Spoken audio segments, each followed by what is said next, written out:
Okay, so everybody, welcome to our first session today. The event theme is A Day on Consciousness. I'm here with the first speaker, Dr. Iain McGilchrist. Dr. Iain McGilchrist is a psychiatrist and writer who is committed to the idea that the mind and brain can be understood only by seeing them in the broadest possible context. He was formerly a consultant psychiatrist of the Bethlehem, Royal and Maudsley NHS Trust in London, where he was clinical director of their Southern Sector Acute Mental Health Services. Dr. McGilchrist has published original research and contributed chapters to books on a wide range of subjects, as well as original articles and papers in journals, including the British Journal of Psychiatry, the American Journal of Psychiatry, the Wall Street Journal, the Sunday Telegraph, and the Sunday Times. His books include Against Criticism, The Master and His Emissary, The Divided Brain and the Search for Meaning, and Ways of Attending. His latest book, The Matter with Things, which he will give a talk on today, addresses some of the oldest and hardest questions humanity faces, including who are we? What is the world? How can we understand consciousness? Is the cosmos without purpose or value? And can we really neglect the sacred and divine? You can keep up to date with his work at channelmcgilchrist.com and follow him on Twitter at Dr._McGilchrist. This is Dr. McGilchrist's third engagement with the Weekend University, and I'm sure you'll agree it's a real honor to have him back with us for this event. So, Dr. McGilchrist, whenever you're ready, feel free to get started, and really looking forward to this. Thank you very much, Niall, and thank you for inviting me back. I've enjoyed my previous talks, and today I've taken a very large, an absurdly large canvas. I'm going to mainly talk about values and a certain amount about purpose. In a previous talk, I think 2 hours, I looked at consciousness, so I'll take that as read for today. I won't discuss its nature except to say that in an earlier talk, I explained why I believe consciousness is first irreducible, and second, best thought of as a flow or process rather than a thing. That flow, that process, always being directed towards something, and our experience being always an encounter. Well, what are values? In the third part of The Matter with Things, the book is divided into 3 parts. There are chapters on space, time, matter, consciousness, but also on values and on purpose, which might surprise people who are not used to thinking that important parts of the universe include things like values, purpose, and the sense of the sacred. Well, what are they? Are they just paint or wallpaper on the walls of our cell, which we put there in order to brighten our prospects in this hermetically sealed box in which we lead our lives? Or are they merely just less accurate ways of describing what we like and what we don't like? We have terms for them: good, beautiful, true, but really it's just a matter of our opinion about what works well for us. Well, I'm going to suggest that that's very far from being the case, and that in valuing and coming to appreciate the value of things, we are encountering intrinsic aspects of reality. So I take values to be primary. They're not derivable from anything else. And they're not things within consciousness, abstract things, of course, but still not things. They're rather aspects of reality. In other words, they're not nouns, but adjectives or adverbs that are revealed through the process, through that encounter. Now, in both The Master and His Emissary, and much more in The Matter with Things, there is an extensive survey of the brain literature on the differences between hemispheres. And again, I won't attempt to summarize that here, except to say that overall, the drift of the book, The Matter with Things, as the title suggests, it's a pun on several levels, that part of the problem we face is that we think there is only matter and that the world is a bunch of things. In other words, it's leading people intelligently to examine and I believe, find wanting inappropriate reductionism in our attitude to ourselves and the world, a too narrow materialism, and an obsession with mechanism. These are all aspects of the way in which the left hemisphere, which is preferentially serially and analytically inclined, these are all aspects of the kind of world that the left hemisphere enables us to encounter, whereas the right hemisphere enables us to see a broader picture, a syncretic or synthetic vision of reality, and one that works in organically rather than simply as a mechanism. So in thinking of values as non-reducible entities, I'm not on my own. The great early 20th century German phenomenological philosopher Max Scheler said just that. But if you are more inclined to the Anglo-American analytic tradition, one of the greatest philosophers of recent decades in that tradition, Derek Parfit, who I was honored to have as a colleague at All Souls, also took the view that values are ontologically primitive. And they're also not sort of piggybacking on human consciousness, as though we've got consciousness, so then we get values. That's part of the deal. Value, writes Thomas Nagel, is not just an accidental side effect of life. Rather, there is life because life is a necessary condition of value. Now, valuing depends on a relationship. Only in its being appreciated is value fulfilled as value. Neither we nor other living creatures originate values. They are evocations, and we fulfill those evocations in responding to them. We are attracted to what is true, beautiful, morally good, at a deeper level than mere cognition can provide. What Scheler called Wertnehmung, a formation by analogy with the German word Wahrnehmung, which means perception, Wertnehmung meaning something like valueception, and he likened it to the way in which we see color. We see it immediately. We don't see it as the outcome of a computation or a rationalization. It is a primary aspect of our experience. Well, what is life for? We're not funking any of the big questions in this talk, by the way.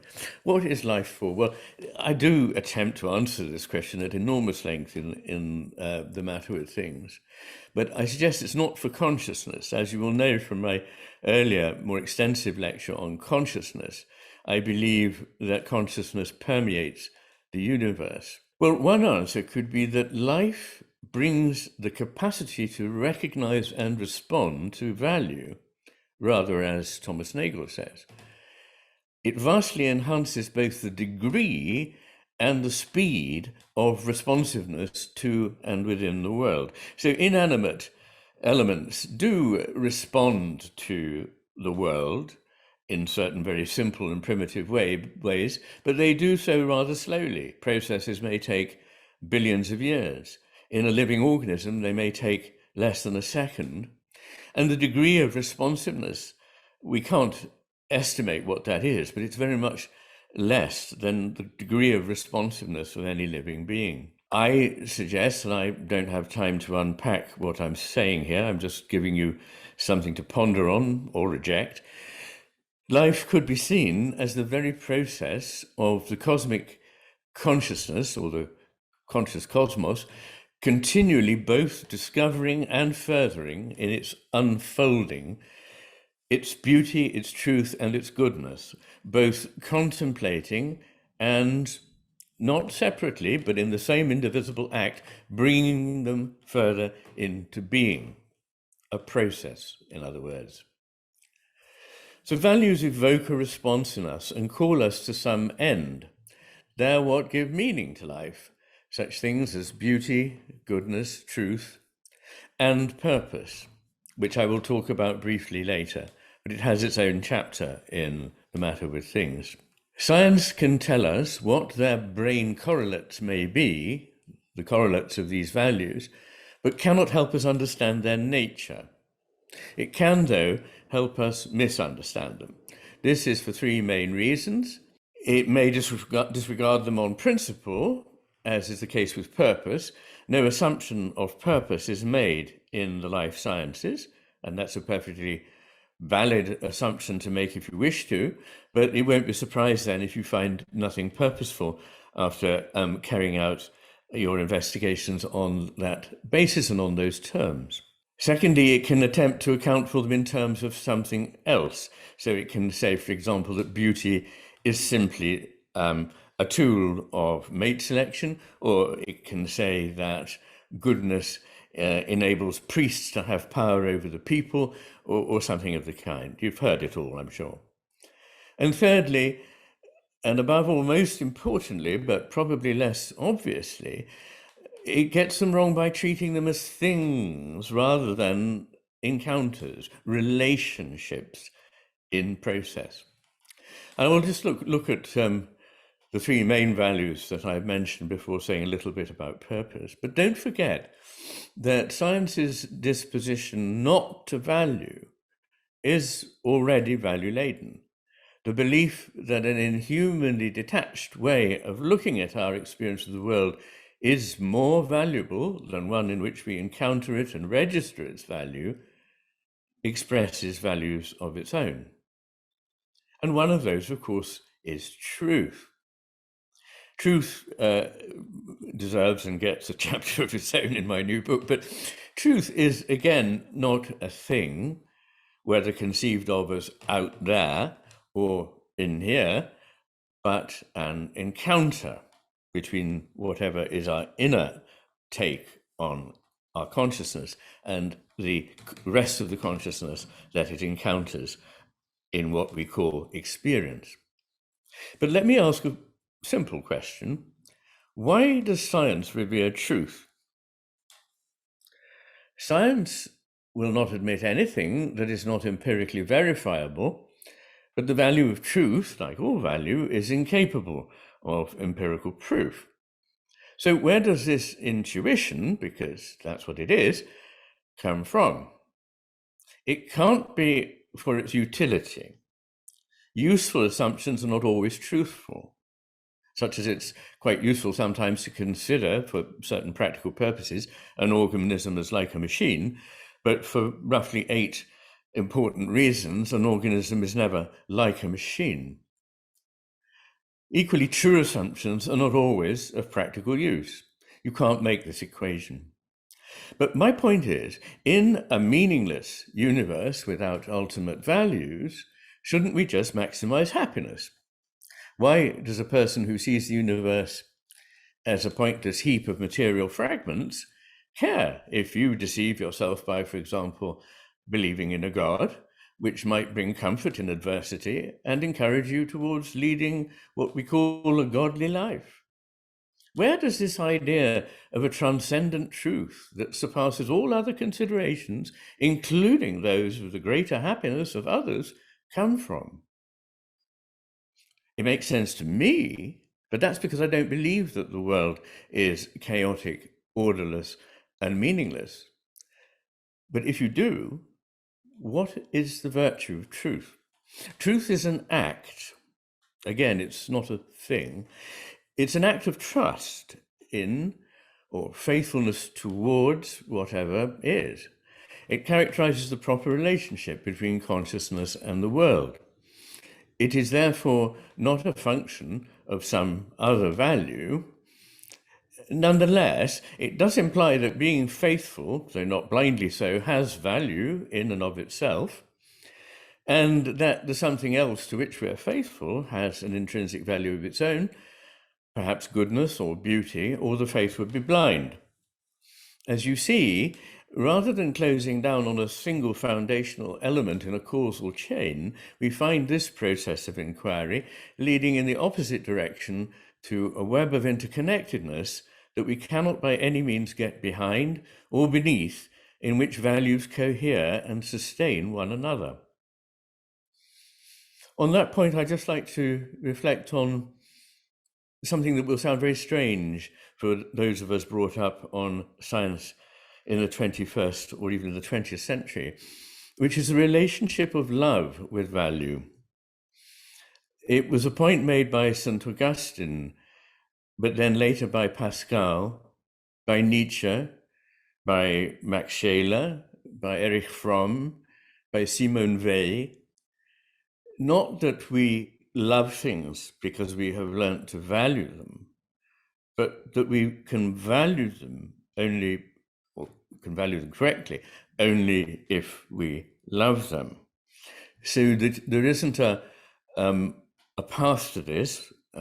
Once again, there isn't a single step you take and then another, but you must enter into an open relationship in which the capacity for love is present. If you drive that out and say, I'm going to have a cold clinical detachment from everything I look at, you will see certain things, but you'll see a rather skewed picture. Now, what about goodness? Goodness, we are ticking them off, aren't we, rather? Goodness, interestingly, in the modern West, at least in the world of philosophy faculties, goodness has been reduced to a utilitarian calculus. To call something good is to say that it brings happiness to the larger number of people. And utilitarian philosophers are fond of thought experiments such as a doctor has a patient who needs transplants, several patients who need transplants of different kinds, a kidney, a heart, a liver, whatever it may be. And a healthy man comes into the surgery to realizes that if he could kill this patient, he'd have healthy organs that would save 5 people's lives. Now, the moral question in utilitarianism is, would he be justified in doing so? It seems in a way that he would, but I imagine most of us think this would be a disaster in terms of our relationships with the medical profession, if not with ourselves and the world altogether.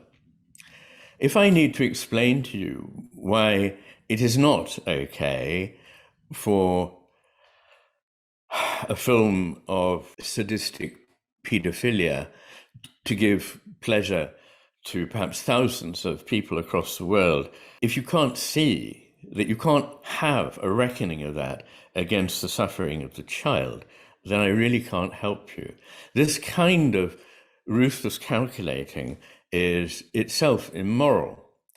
And one really interesting fact for me, or range of facts for me as someone interested in neuropsychiatry, is that people with frontal brain damage, people with right hemisphere damage, and people of low emotional and social intelligence, and psychopaths, all tend to make moral decisions on the basis of a utilitarian calculus. And this leads to the rather odd situation, as one research group pointed out. It leads to the counterintuitive conclusion that those individuals who are least prone to moral errors in the eyes of academic philosophers also possessed a set of psychological characteristics that many would consider prototypically immoral.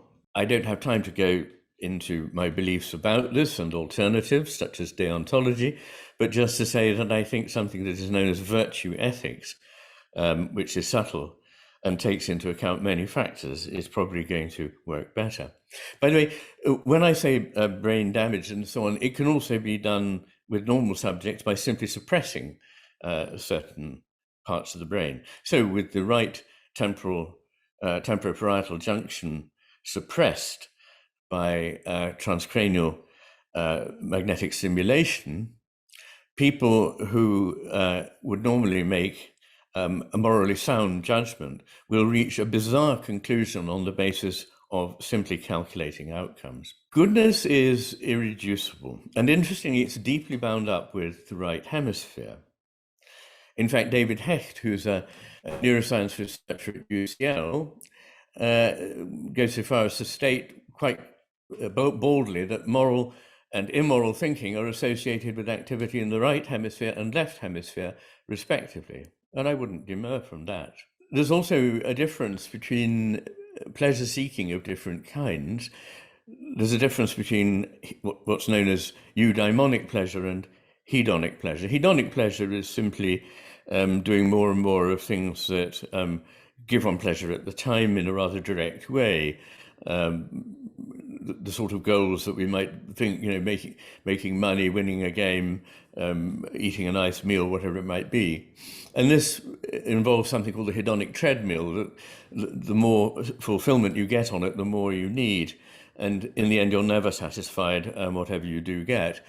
This could be contrasted with eudaimonic pleasure, which is the sort of pleasure that one has from leading what would have been called in the past, and might well still be called, a virtuous life in which one's own goals and the goals of others are harmonized, and one gets pleasure from leading a good life. So those two things are interesting, because the pursuit of hedonic pleasure leads to ill health mentally, and eudaimonic pleasure leads to good health mentally and also physically. People who pursue only their own personal pleasure express proteins in the body in a way that those who are enduring chronic stress express them. And when we act intuitively, you may be surprised to learn, we are most often gracious and generous. It's a further reflection that we have afterwards that makes us selfish and greedy. According to psychologists Jamil Zaki and Jason Mitchell, rather than requiring control over instinctive selfishness, pro-social behavior appears to stem from processes that are intuitive, reflexive, and even automatic. These observations suggest that our understanding of pro-sociality should be revised to include the possibility that in many cases pro-social behavior, instead of requiring active control over our impulses, represents an impulse of its own. Incidentally, I think it's fair to say that the prevailing cast of mind in reductionist science, whether biological or psychological, is effectively cynical. It takes the view that, for instance, where there is altruism, it must be covert selfishness, that we are maximizers of our self-interest, that we are blind mechanisms. There's a lot that could be said against that, but I'd rather like this comment from philosopher David Stove, who writes of the belief that no one ever acts intentionally except from motives of self-interest. There is a perennial human type to whom this belief is peculiarly and irresistibly congenial. It is almost never a woman. It's the kind of man who is deficient in generous or even disinterested impulses himself, and knows it, but keeps up his self-esteem by thinking that everyone else is really in the same case. He prides himself on having the perspicacity to realize what most people disguise even from themselves, that everyone is selfish, and on having the uncommon candor not to conceal this unpleasant truth. Another interesting finding is that cynicism appears to be associated not with higher intelligence, but relatively lower intelligence, and appears to be a coping strategy by the cognitively less gifted to avoid being duped by others. There is, in fact, a host of types of evidence from both psychological literature in humans and from watching animal behavior to show that it certainly doesn't limit itself at all to kin selection. Animals are seen to risk their own lives in order to save creatures that are of a different species altogether, for example. And there are many reasons why humans choose courses of action that are not immediately advantageous to them, such as, for example, having children. What about beauty? Well, beauty is often thought of as a sort of necessary cog in the machinery of evolution. It serves as a means of ensuring sexual attraction and therefore the continuation of the evolutionary process, problem solved. Except that this doesn't solve the problem. In particular, it begs the very first question, where does beauty come from? Natural selection and sexual selection cannot be the answers. They're the answers to a quite different question, namely, given beauty, how might it be used to advantage? Having described how bright colors and other adornments in flowers and animals can be largely attributed to the agency of selection, as they clearly can, Darwin twice makes the same puzzled observation. how the sense of beauty in its simplest form, that is, the reception of a peculiar kind of pleasure from certain colors, forms, and sounds, was first developed in the mind of man and of the lower animals. How this was is a very obscure subject. How the sense of beauty in its simplest form was first acquired, we do not know.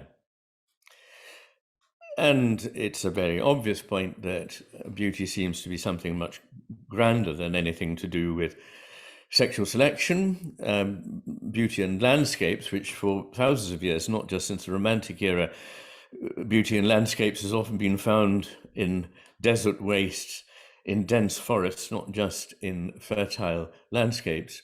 And that's just the tiniest beginning. There's the beauty of a single minor third, never mind of a Schubert piano sonata, or of an elegant chess move, or of a Zen garden, or of a snow on a mountaintop, or Euler's equation, e to the I pi equals -1. Anyway, beauty is there, but we don't know where it comes from. And I suggest it doesn't derive from other things. It is a primary element of the structure of the cosmos. And it's not a luxury or a superfluity that only comes to people who've already satisfied their basic needs. Neil McGregor, in his History of the World in 100 Objects, said something rather striking. One of the greatest discoveries for me was that actually, as soon as we start making things, we start making beautiful things. That it looks as though even 1.5 million years ago, we want things to be beautiful, we want them to be complicated, and we want that just as much, apparently, as wanting them to be fit for purpose. In fact, this is me now, not McGregor. It's particularly perverse to attempt to subordinate beauty to utility, since one of the distinguishing features of beauty is that, as Kant, and not only Kant, pointed out, it pleases us disinterestedly. Exactly what marks it out, he says, is its purposiveness without presenting any purpose. Another interesting thing is, and I wish I had time to give you some visual demonstrations of this, but I don't think I do. There are common elements between different cultures. Certainly some things are found beautiful in one culture that are not in another, but there's a remarkable shared sense of what is beautiful. People in quite different cultures still find the objects of another quite distinct culture, maybe on the other side of the world, beautiful, and vice versa. Indeed, infants prefer faces judged beautiful by people within the culture of each face, if you see what I mean. They find them beautiful and are more attracted to them before they've learnt to speak, never mind anything else. And that can be told from their gaze goes. If they spend more time gazing at beautiful faces. So beauty has a number of qualities. It involves harmony and judicious violations of harmony. Appearances, therefore not of things, but of relations between things that are simultaneously similar but different, of ambiguity, unexpectedness, implicitness, embodiedness, irreplaceability, uniqueness, and it gives pleasure without concepts. These all point towards the Gestalt appreciation of the right hemisphere.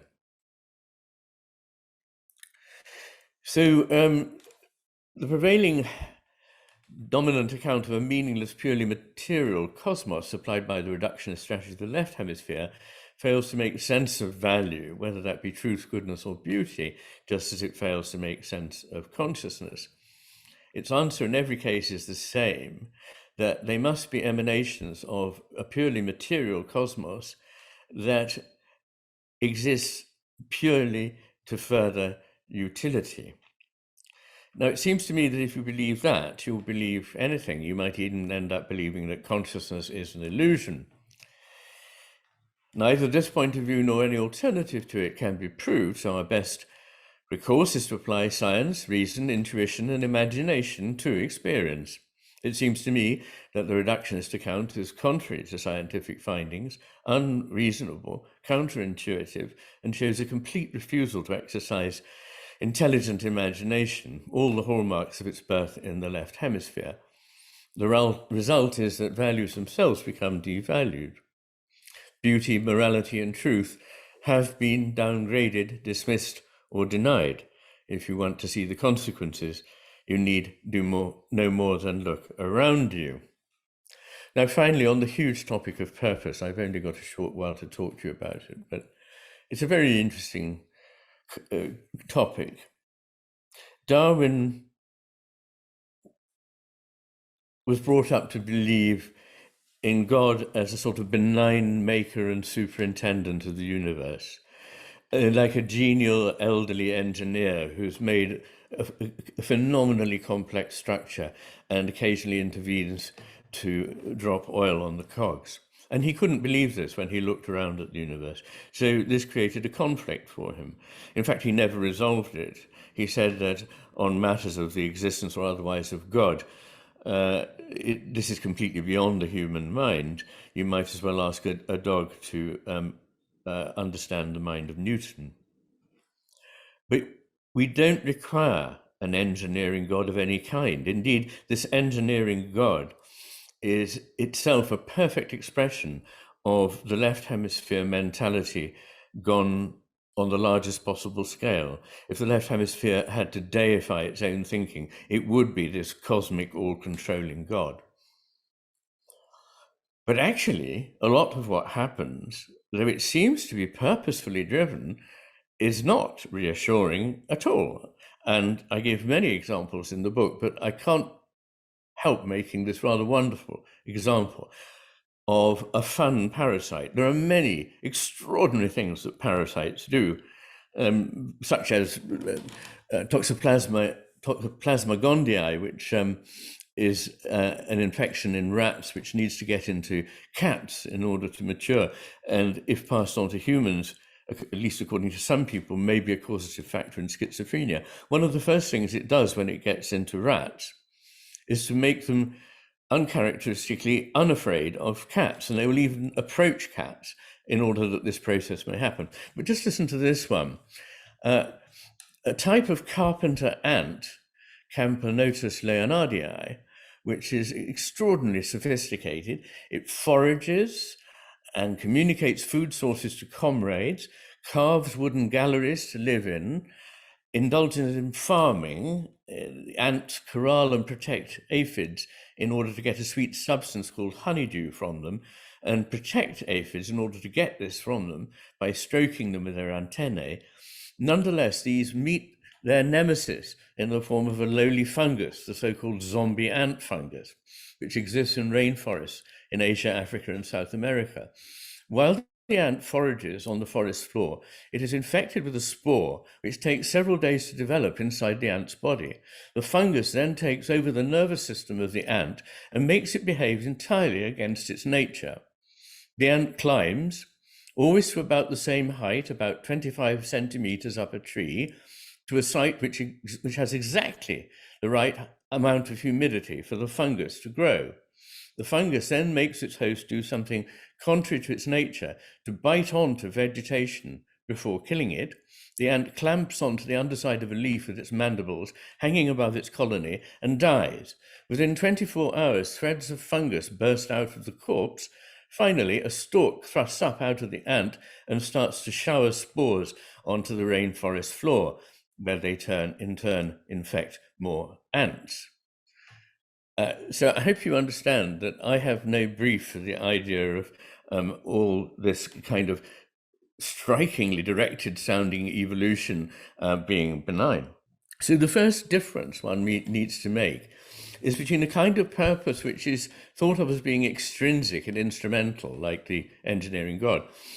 And this is like the purpose of any machine. The purpose of a photocopier lies in the copied sheet that emerges from it. Or on the contrary, we could think of purpose as something that's intrinsic and entirely fulfilled in the process itself. For example, a dance or a poem. These things are by no means pointless, but the point lies precisely within, not like the copied sheet, without the process that brought it into being. And the second difference is that between a narrowly determined and mechanistic account of purpose on the one hand, and a largely undetermined and free account on the other. This shows an illustration from Conrad Howell Waddington, who was a great British natural scientist of the last century.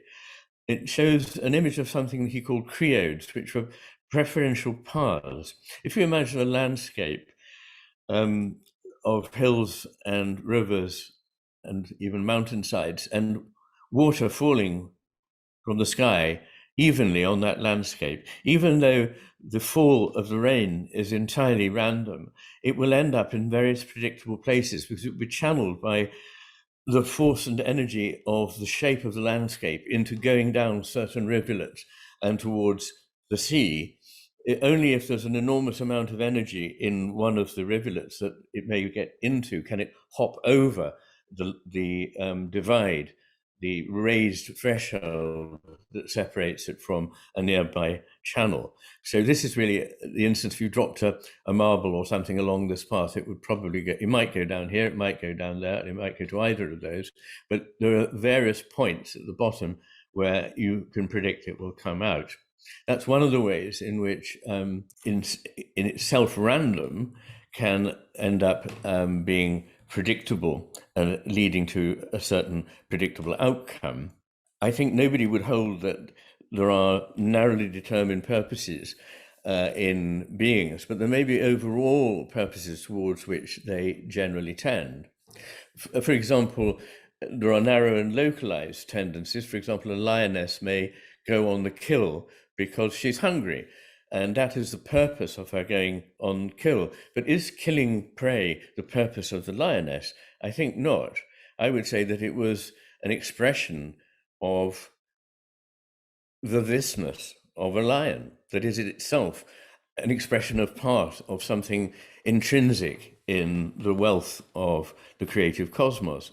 It's a non-instrumental way of thinking, and it changes with scale. So you can, at very small scale in a complex picture, you can see little determinative chains. But if you pan back and see the overall picture, it's no longer narrowly deterministic. But there's also something more active in the way in which animals, even tiny organisms, evolve. Take a single cell's response to threat. Cells actively promote mutations under certain circumstances, and this process begins not from DNA, but merely uses DNA as a resource. Faced with the need for a new antigen, the mutation rate of the genome can be accelerated by as much as 1 million times.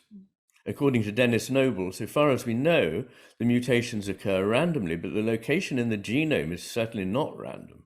The functionality in this case lies precisely in the targeting of the relevant part of the genome. So organisms do not, it repeatedly turns out, wait around for the chance to save themselves from extinction, but both greatly accelerate and appear to select new mutations so that they can recover something as complex as flagella within as little as a few days of them being removed from the organism, rather than over the many millennia that chance mutation would require. So as the philosopher Leszek Kolakowski put it, evolutionary process teems with dead ends, failures, half-baked projects, and circuitous routes. Nature proceeds somewhat gropingly, often trying several roads before it finds the right one. But it is driven constantly by an inherent tendency, and to uncover this tendency would be to understand the life of the universe. In the face of this, of course, people have suggested that there must be an almost infinite number of universes in order to explain how something very improbable repeatedly keeps happening, because if there's virtually an infinite number of universes, there's a high probability approaching a certainty that everything will happen once. It's, however, worth setting that probability in context.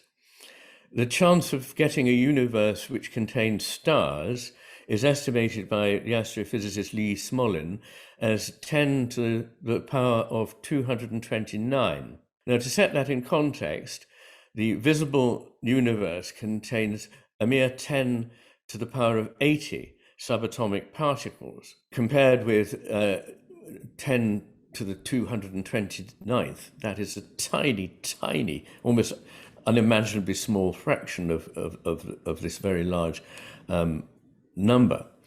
And that's just to get to a universe that could contain stars. It doesn't get anywhere near life or consciousness if you hold that somehow arises out of inert matter, which, as you know, I don't.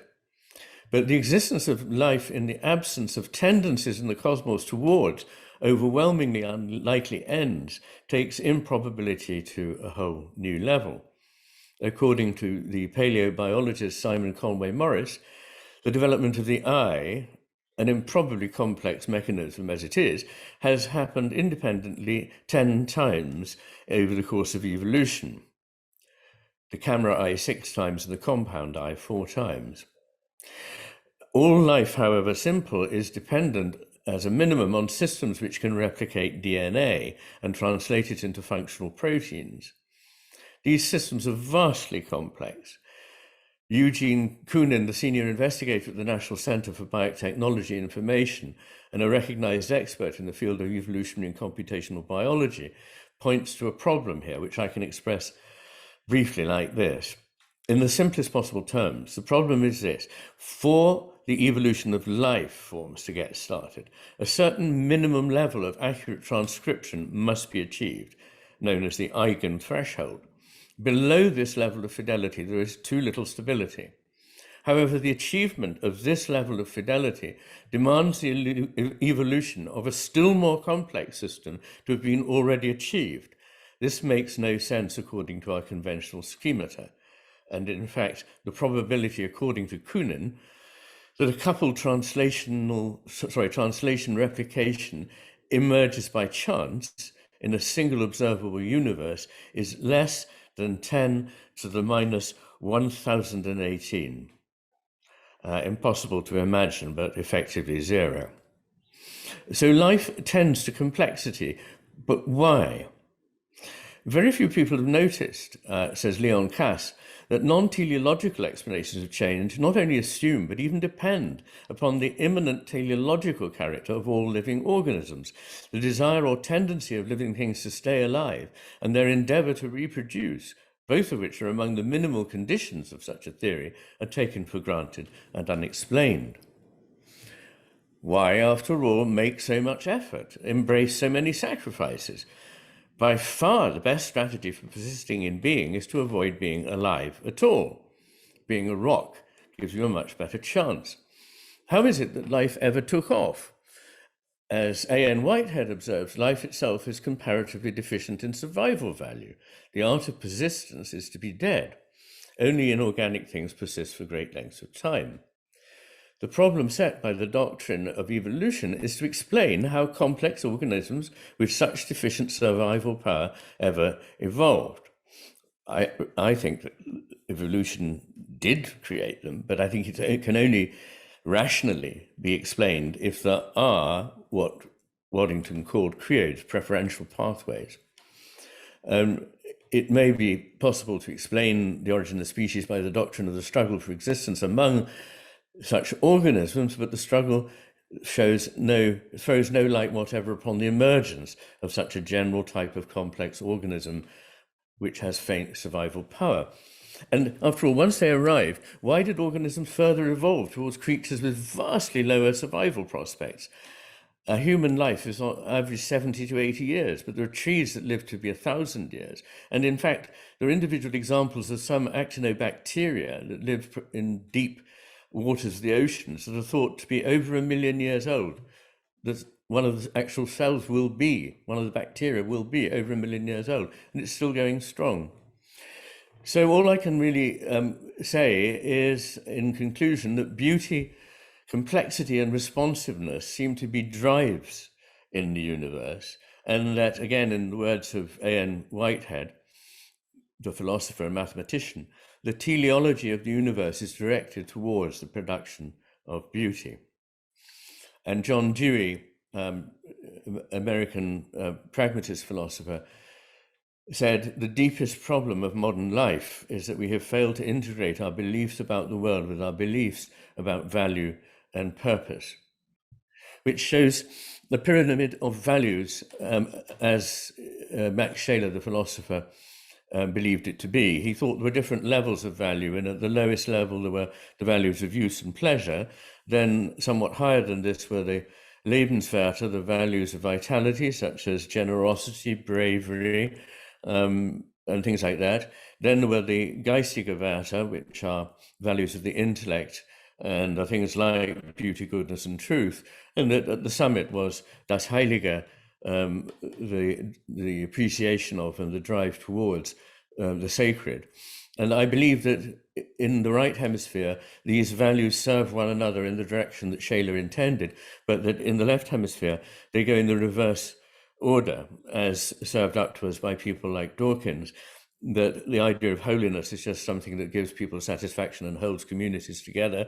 That beauty, goodness, and truth are just elements that cause mate selection to work better and societies to hang together better, and so on and so forth. And all this is really just in the service of utility and pleasure.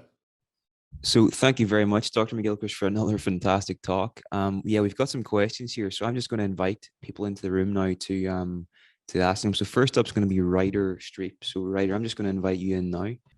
My question is, in your work, is there any room for materialism or physicalism? And if that's not the case, then in your ontological view, do you lean more so towards an idealistic viewpoint, say Bernardo Kastrup, for example, or a constitutive panpsychism? It's a very, very good question. There is certainly room for matter. Indeed, I refer to materialists as people who don't overvalue matter but undervalue matter. In fact, I think matter is a very important part of the phenomenological universe, and to cut a long story short, I believe it is a phase of consciousness, using the word phase not in its temporal sense but in the sense that physicists use it when describing the different phases of water. So it's the solid resistance-giving phase of consciousness. But also I believe that there is not no value in a mechanistic vision of small details on which it can be quite a reliable guide. It's just that when we project outwards from our successes on tiny mechanisms to the view that the whole thing is just a material machine, that's when I think that things go wrong. I'm not actually as pure an essentialist as I understand Bernardo to be, but the expression of my views on this can most succinctly be put in a paper which is on the Essentia Foundation's website, and which I describe this neither being in here, as it were, the truth, the reality is what we make it, or that reality is just something out there that is untouched by our knowing it, and it's our job to find it. But it's in an encounter which has something of us in it, and certainly brings forth something of the other, never wholly, so it can be seen differently. But that view is nonetheless perfectly real, and it's not made less real because it has some of the viewer in it, as well as some of the object being viewed or perceived. Thank you very much. Thank you. My question was about the issue of moral and in general value relativism.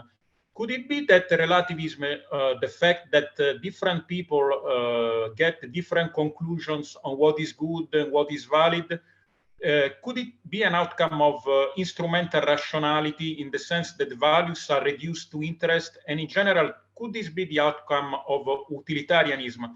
And according to you, how much is important to overcome utilitarianism, in particular in economics? Because I am working on a project of turning experiences of values into a sort of currency which substitute money, which is value neutral. So how is important the role of utilitarianism for relativism? And in economics, how is important to go beyond it? Thank you. Thank you. Well, the relativism of values is worth just commenting on very briefly. For example, there are certainly differences, usually rather small than enormous differences, in the aesthetic appreciations, the moral evaluations, and so on of different societies. But it would be a mistake to exaggerate these. There are very few societies in which it is thought good to rape, murder, and torture, for example, just to take it to its most obvious. And I'm very impressed by the commonality with which people find beauty and goodness in things that come from an entirely different culture. I mentioned that already. So although there is a degree of relativity in that way, overall, they tend not to be so markedly relative. But I think your comment about the impact of utilitarianism is a very good one. I didn't have time to say as much as I would have liked about that, but in the book I do examine it. And the evidence seems to be that, as I say, people's intuitional evaluations are able to take into account more and more subtle strands of a situation than the one that they evaluate once they make it explicit in a few serial sentences and arrive at, as it were, a percentage value of good associated with this particular outcome. In some ways, this is a perfect example of what people who have lost a moral sense or it hasn't developed in them do in place of morality. In fact, I say utilitarianism is not a kind of morality. It's a substitute for morality in the same way that echolocation is a kind of sight for the blind. It's not really a kind of sight, although it may come to feel like that after years, but it's a way of getting by if you can't see. And I think that utilitarianism is a way of getting by if you really have lost your moral compass altogether. And that's why, I mean, I'm sorry to say this to professional philosophers, because the ruling philosophy is utilitarianism, but it is associated with people with brain damage, low emotional and social intelligence, psychopathy, and generally undesirable features. Thank you. Thank you. Thank you so much. Yeah, just to say your work is extraordinary, and it changed my worldview completely. My question was around, I suppose from my reading of your work, there's a certain idea that these ideas can be sort of redemptive, that if, you know, in kind of realizing that we have this other side of ourselves, this right brain side of ourselves, you know, we can avert a lot of the destructiveness that comes from the, you know, decontextualized, manipulative left brain. Do you have any sort of methods or activities that somebody who's very analytical should maybe engage in more of to realize that? Or do you think the process is just intellectual to realize that there's a other side to yourself? Well, what I hope is to alert people to something that they already at some level have awareness of. They may not have found a way of articulating it, and they may feel cowed into submission to something that is extremely easy to voice. It's just a mechanism. Get used to it. You know, it's very easy to say that and appear superior. What is difficult is to articulate a different point of view, and it's not.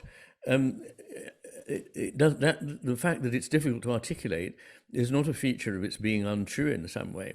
It's in fact, I would say, an aspect of its nature that it is difficult to articulate. So I think that we do need to shift the balance of our take on the world from the overall take of the left hemisphere, exactly that. And the subtitle of my book, The Matter with Things, is Our Brains, Our Delusions, and the Unmaking of the World. And I believe we are literally unmaking the world. We're destroying nature, we're destroying ourselves, we're turning ourselves into machines, we're destroying our history, our traditions, and our culture, and we're destroying our sense of the spiritual.